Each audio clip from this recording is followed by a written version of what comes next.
네, 안녕하세요. 제1기 NTIS 서포터즈 셀팀 최원영입니다. 네, 안녕하십니까. 저는 한국항공우주연구원에서 한국형 발사체 개발을 담당하고 있는 고정환이라고 합니다. 반갑습니다.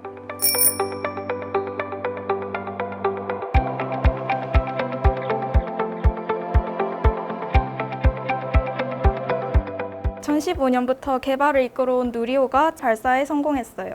누리호 발사 성공이 갖는 의미가 있을까요? 지구상에서, 지상에서 우주로 무언가를 실어 나르는 운반체입니다. 그래서 누리호가 발사 성공을 했다는 것은 우리만의 운송 수단을 갖게 되었다는 그런 의미가 있고요. 누리호를 이용해서 이제 우리나라 땅에서 위성을 발사할 수 있게 되었다. 그런 의미를 갖게 됐다고 보시면 됩니다. 그러면 누리호 발사 성공 후에 눈물을 흘리던 항우연 연구원들의 모습이 인상 깊었는데 어떤 부분들 때문에 눈물을 흘리셨을까요? 한국항공우주연구원이 이제 우주발사체 개발을 목표로 해서 개발을 진행해 온 게 거의 한 30년이 넘었고요. 누리호 사업만 해도 2010년에 시작이 돼서 약 13년 차에 지금 진행을 하고 있습니다. 그래서 막상 성공을 하고 나니까 이제 여러 가지 감정들이 당시 많았던 것 같고요. 결과가 사실은 금방금방 나오기 힘든 분야이고 한데 이제 그 늦어지는 거에 대해서 또 많은 질타도 받고 했고 뭐 외국에 가서도 그 외국 기술자들한테 또 어떤 받은 소름 이런 것도 있고 해서 굉장히 아마 다들 좀 복잡한 감정들이지 않았나 그렇게 생각이 됩니다. 네, 감사합니다. 그러면 누리호 1차 발사 실패 후에 다시 도전했던 2차 발사였는데요. 많은 우여곡절이 있었을 것 같아요. 어떤 일들이 있었는지 말씀 부탁드립니다. 전 세계적으로 볼 때 그 나라에서 처음 만들어가지고 발사를 하게 될 경우 성공률이 한 30% 정도밖에 안 된다는 얘기를 늘 드렸고 그런 측면에서 1차 발사에 크게 기대는 안 했지만 90% 이상의 목적을 달성했다고 이제 말씀을 드릴 수 있을 것 같습니다. 하지만 이제 그 위성을 제 궤도에 투입하는 데는 최종적으로는 이제 실패를 했었고 그런 부분은 이제 반드시 이제 보완이 되어야 할 부분들은 이제 숙제로 저희한테 남겨져 있었었고요. 바로 그 원인 파악을 위한 작업에 이제 들어갔던 것 같고요. 이게 현실적인 어려움이 뭐냐면 이제 우리가 발사를 하고 나면은 우주 발사체는 날아가서 떨어지고 없습니다. 그 실물이 없다 보니까는 우리가 비행하는 동안 받은 데이터만을 가지고 이제 그걸 분석을 해내야 되는데 데이터가 충분하지 않다 보니까 어떤 가설을 만들고 그 가설이 모든 데이터를 하고 부합이 되는지를 장시간을 놓고 이제 검증을 해야 됩니다. 그 결과를 가지고 이제 2월 정도에 이제 설계 개선안이 나왔고요. 그 설계 개선안에 대해서 제작을 하고 검증을 하고 하는 작업을 쭉 진행을 했습니다. 그래서 5월부터 이제 발사 준비 작업을 본격적으로 시작을 했고요. 6월 달에 저희가 이제 2차 발사를 진행할 수가 있었습니다. 더 후속으로 4차례의 발사가 예정돼 있는 걸로 알고 있는데요.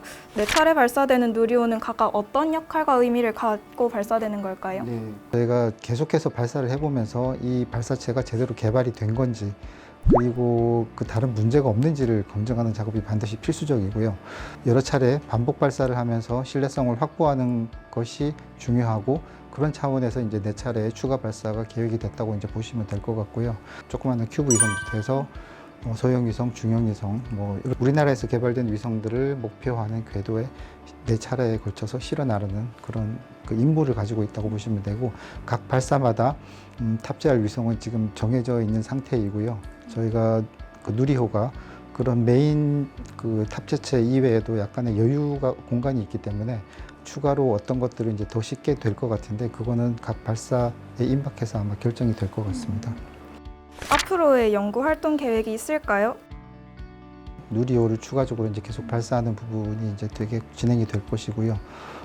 지금 당장 내년 상반기에 이제 3번째 발사가 진행이 될 계획으로 있습니다. 그래서 지금 현재 나로 우주센터에서는 그 3번째 발사를 위한 사무기 조립이 한창 진행이 되고 있고요.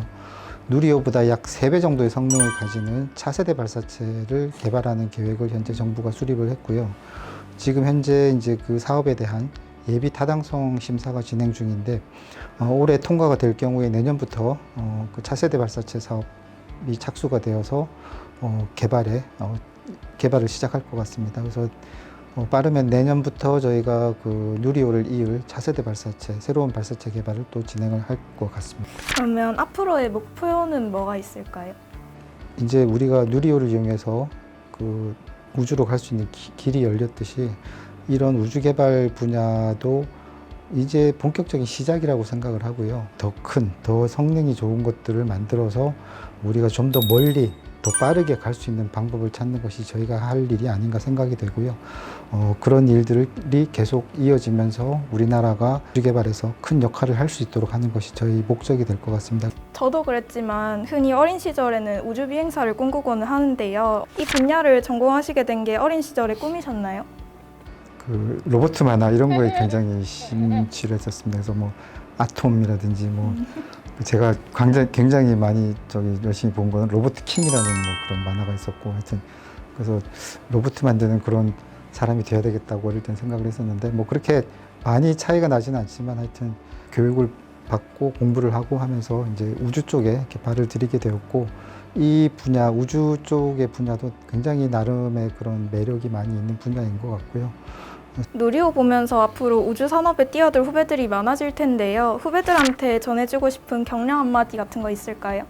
어린 학생들이 굉장히 사실 어렵게 이제 그 교육을 받고 성장을 하고 하는 것 같은데, 아마 이렇게 공부를 하고 생활을 하고 하다 보면은 내가 하는 것이 과연 옳은 길인지 맞는 길인지 하는 그런 의문을 많이 갖게 되고, 어떤 때는 이제 뭐 공부가 힘들거나 하게 되면 또 포기하기도 하고 뭐 그런 경우가 많은 것 같고요. 많은 사람들이 아마 비슷하게 그런 생각을 하면서 살아오지 않았을까 싶은데, 늘 자기가 하는 것이 이제 맞는지 틀린지에 대해서는 고민을 많이 하는 것이 정상적이라고 생각이 됩니다. 자기가 노력을 하고 계속 그런 시간을 갖다 보면은 결국에는 본인이 제일 잘하는 것에 도달을 하게 되지 않을까 생각이 되고요. 그래서 어느 한순간도 포기하지 말고 낙담하지 말고 무언가를 향해서 열심히 해주었으면 하는 바람입니다. 네. 그러면 다음으로 본부장의 연구 활동에 있어서 NTIS는 어떻게 활용되고 있는지 궁금합니다. NTIS에서 제공해주는 다른 연구개발 사업들에 대한 부분, 그 다음에 각종 그런 사업들과 관련되신 전문가분들 검색하는 데 저희는 이제 주로 활용을 하고 있고요. 과거에는 제가 이제 어떤 자료 찾고 할 때도 좀 많이 활용을 했던 것 같습니다. 그 연구계에 종사하시는 많은 분들이 NTIS에서 어떤 걸 제공해 주시고 NTIS를 이용해서 내가 뭘 할 수 있는지를 아마 많이들 잘 모르고 계시는 것 같습니다. 제가 생각해도 뭐 여러 가지 활용할 수 있는 기능들이 많은데 저희 연구원들도 조금 잘 모르고 있지 않나 하는 그런 생각이 좀 많이 듭니다. 그래서 저도 많이 이렇게 홍보를 하도록 할 텐데 NTIS에서도 좀 많이 그런 노력을 해주시면 좋지 않을까 그렇게 생각이 됩니다. 그러면 마지막으로 지금의 교수님을 있게 한 인생에서의 한 수는 뭘까요? 늘 자기가 한 거에 대해서 이제 후회를 많이 할 때가 있는 것 같은데요. 뭐 그런 것보다는 내가 했던 일에 너무 후회하지 말고 늘 앞으로 갈 방향을 보고 앞으로 벌어질 일에 대해서 걱정하고 고민하는 것이 좋을 것 같다. 이런 생각이 많이 듭니다. 뒤에 지나온 일들에 대해서 뭐 이렇게 자책하고 고민하고 했었으면은 아마 진척을 하기가 힘들었을 것 같고요. 늘 앞으로 어떤 일이 벌어질 거고 어떤 문제가 생길 수도 있는데 나는 무엇을 할 수 있는지를 고민을 많이 했던 것이 좋지 않았나 이렇게 생각이 듭니다. 네, 지금까지 제1기 NTIS 서포터즈 최원영이었습니다. 감사합니다. 고맙습니다.